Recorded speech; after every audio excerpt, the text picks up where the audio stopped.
Que você parasse e prestasse atenção. Esse é assunto, gente.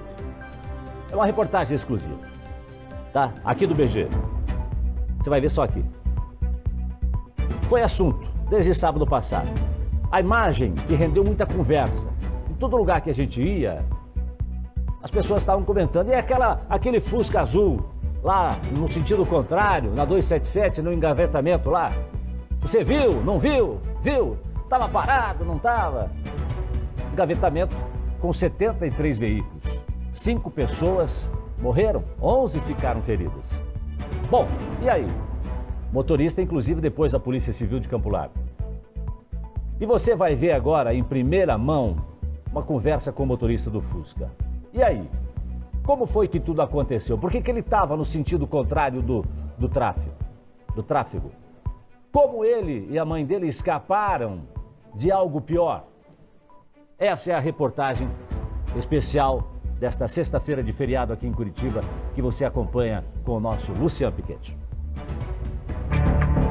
A imagem de um Fusca azul na contramão, momentos antes do grave engavetamento na BR-277 em Balsa Nova, rodou o país. Teria ele sido responsável pelo acidente que envolveu 73 veículos, vitimou 5 pessoas e deixou outras 11 feridas? Após o condutor do Fusca prestar depoimento, o delegado deixou claro que não. Foi, na verdade, uma manobra evasiva.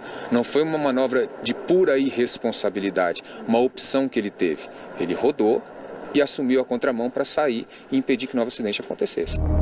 O balanço geral foi atrás do motorista, que com exclusividade falou com a gente.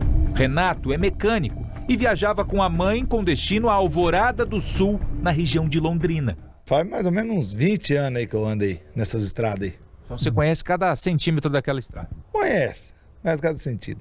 Agora, aquela condição climática é bem comum de se pegar ali? Chuva, neblina, cerração, pista molhada, é muito comum? Sim, bastante comum. Neblina é o que mais tem lá já. Sempre teve. Então a gente já estava até preparado com a neblina, já estamos indo até devagar para poder, já sabendo que podia ter alguma coisa na frente, né? Imaginando já. Segundo Renato, a câmera do caminhão flagrou o exato momento em que ele tinha rodado na pista com o Fusca e parado na contramão. Aconteceu o seguinte, eu vi um acidente na frente, que é o primeiro acidente que eles falam, e eu dei a freada no Fusca para maneirar por causa do acidente. E nisso o Fusca girou na contramão e ficou parado. Só o tempo de eu poder voltar de novo na minha pista normal. E eu voltei de novo na pista normal, como todos rodaram, teve uns que conseguiu voltar, teve outros que não. Instantes depois, o carro foi atingido por outro caminhão e arrastado por alguns metros. E eu fiquei atrás do caminhão, tomei uma certa distância e só senti um impacto traseiro no caminhão. Daí para frente, já foi a batida de cabeça, desmaiado, acordei depois de um tempo. O Fusca Azul é o xodó dessa família, tá com eles há 47 anos, é de 1960. E, é claro, eles estão de coração partido com o estrago feito por esse acidente. Dá uma olhada só. Aqui o caminhão atingiu o Fusca, a batida foi traseira e chegou a destruir o motor do veículo. Com essa batida, o carro estava com o freio de mão puxado, estava parado. Ele foi arrastado e atingiu um outro veículo, danificou a parte da frente. Se não tivesse com o freio de mão puxado, certamente ele teria sido prensado entre os dois veículos e, quem sabe, essa família não teria hoje história para contar. Uma batida forte na traseira que danificou bastante o Fusca. A sorte que eu já estava parado, com o freio de mão puxado, com o carro tudo desligado, e daí com isso amorteceu um pouco a queda para a dianteira do carro. Senão, já tinha espremido. Um livramento e um milagre de Deus. Porque a morte chegou ali, aqui, menos de 1 metro da gente, né? Então, eu vi meu filho morto. Assim, para mim, ele estava morto. Na hora que parou o carro, tudo. Eu olho pro lado, ele com a cabeça tombada. Falava com ele, não respondia.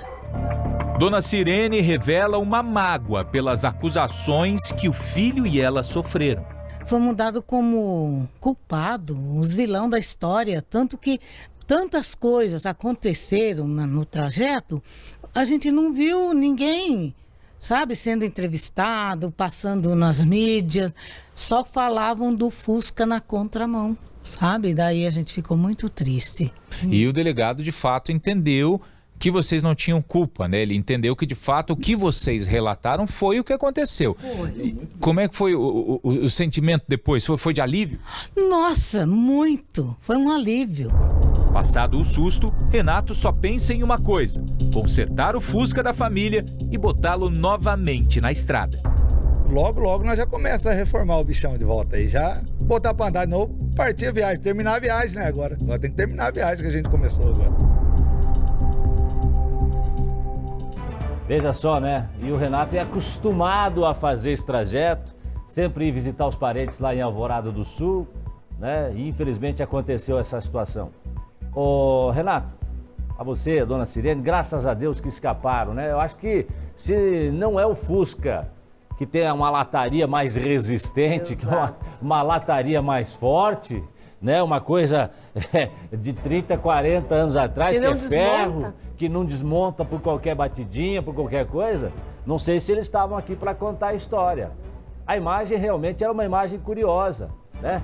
Mas eu me coloco aqui no lugar da dona Sirene, fico pensando assim, que realmente, né, todo mundo só falava do Fusca, né?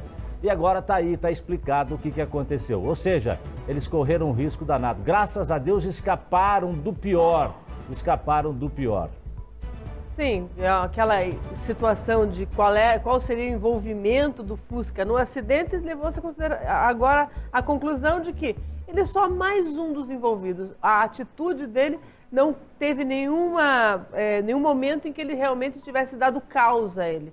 Então, só mais um dos envolvidos, graças a Deus, como você disse, o Fusca tem uma lataria forte e ele, por já estar parado e a alguma distância do veículo da frente, né, ele não sofreu mais danos, né, e felizmente eles estão bem, né? Graças a Deus, né, Renato? Agora vai dar serviço para consertar o Fuscão, hein? Mas conserta, mas conserta. Conserta, né? O Fusca tem essa característica de longa vida, né? É, exatamente. Que bom que vocês estão aí bem para contar a história para nós e também para explicar para as pessoas, né? Sim. Enfim, porque todo mundo falava, a diarista lá em casa chegou na segunda-feira, a primeira coisa que ela falou, se viu aquela imagem do Fusca? Todo mundo falava da imagem do Fusca.